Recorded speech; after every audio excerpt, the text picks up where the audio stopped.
మనం శ్వాస ద్వారా తీసుకునే ఓటుల్లో 20% ఓటును మెదడు వినియోగించుకుంటుంది. మెదడులో నాడీ కణాల సంఖ్య 10 మిలియన్లు.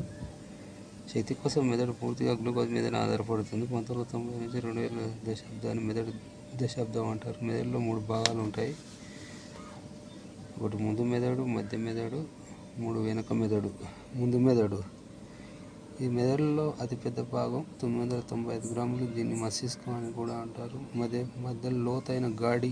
దీన్ని 2 సమార్థ భాగాలు కుడి ఎడమగా విభజిస్తుంది. ఒక్కొక్క అర్ధ భాగాన్ని మస్తిష్క గోళార్ధం అంటారు. ఈ రెండింటిని అనుసంధానిస్తూ కార్పస్ కల్లోజం లేదా నాడీ దండం అంటారు. కుడి మస్తిష్క అర్ధగోళం శరీరంలో ఎడమ భాగాలను ఎడమ మస్తిష్క గోళం శరీర కుడి వైపు భాగాలను తన ఆధీనంలో ఉంచుకుంటుంది. కుడి మస్తిష్క అర్ధగోళానికి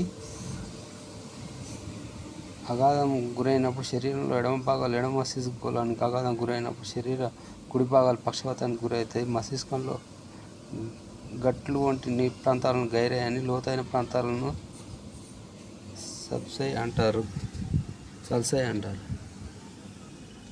మస్తిష్క అర్ధగోళాలలో వెలుపలి భాగం బూడిద రంగులోను, లోపలి భాగం తెలుపు రంగులో ఉంటుంది. మస్తిష్క వల్కలానికి వివిధ సమాచారాన్ని గ్రహించి విశ్లేషించడానికి అనేక జ్ఞాన కేంద్రాలు ఉంటాయి. దృశ్య కేంద్రం, శ్రవణ కేంద్రం, గ్రహణ కేంద్రం. మస్తిష్కం దిగువన ఉంటూ ముందు మెదడును మధ్య మెదడును కలిపే భాగం ద్వారగోళం. ద్వారగోళం కోపము, బాధ, ఆనందం వంటి భావావేశాలు నియంత్రించే కేంద్రాలు కలిగి ఉంటుంది.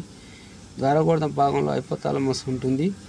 ఉష్ణాన్ని, ఆకలిని, దాహాన్ని, భావావేశాలు నియంత్రించే కేంద్రాలు హైపోథాలమస్లో ఉంటాయి. పీయూష గ్రంథి ఒక కాడ ద్వారా హైపోథాలమస్ అని పెట్టుకుని ఉంటుంది. మధ్య మెదడు దీనిలో నాడీ కణాలు గుంపులుగా ఉంటాయి. శరీర కణాలను వాటి కదలికకు ఇది నియంత్రిస్తుంది. వెనుక మెదడు శరీరంలో 2 భాగాలు ఉంటాయి. అవి అనుమస్తిష్కము, మెదడు కాండము. అనుమస్తిష్కము ఇది మెదడులో 2వ అతిపెద్ద భాగం. దీన్ని చిన్న మెదడు అంటారు. ఇది ఉపరితల బూడిద వర్ణంలో, లోపల తెలుపు వర్ణంలో శరీర సమతా స్థితిని, కండర సంకోచాన్ని నియంత్రిస్తుంది. మెదడు కాండంలో 2 భాగాలు ఉంటాయి. ఒకటి ట్రాన్స్ఫెరోలి, 2 మధ్యముఖము. ట్రాన్స్ఫెరోలి మెదడు వెనుపాము మధ్య సమాచారానికి ఒక కేంద్రకంగా ఉంటుంది. మధ్యముఖము మెదడు యొక్క ఉదర భాగంలో త్రికోణాకారంలో ఉంటుంది. ఇది బలమైన గాయం తగిలినప్పుడు శ్వాస ఆగి వెంటనే మరణించే అవకాశం ఉంటుంది. Please subscribe my channel.